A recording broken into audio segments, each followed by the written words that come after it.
Lielākais Ieriķu dabas parka lepnums ir straujā un skaistā Melderupe ar saviem ūdenskritumiem un daudzajām kāplītēm.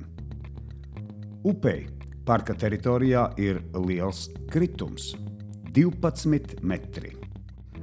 Melderupē katru gadu oktobra beigās un novembrī nāk nārstota laši un aizraujoši ir skatīties, kā tie mēģina pārvarēt upes skaistākā ūdenskrituma augstumu.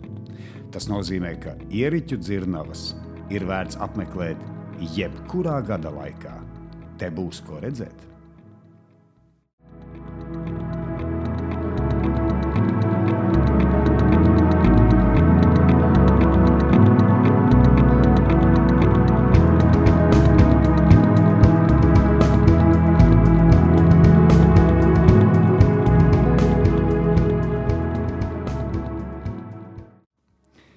Viens no Melderupes ūdenskritumiem ir 3. dabīgi augstākais Latvijā.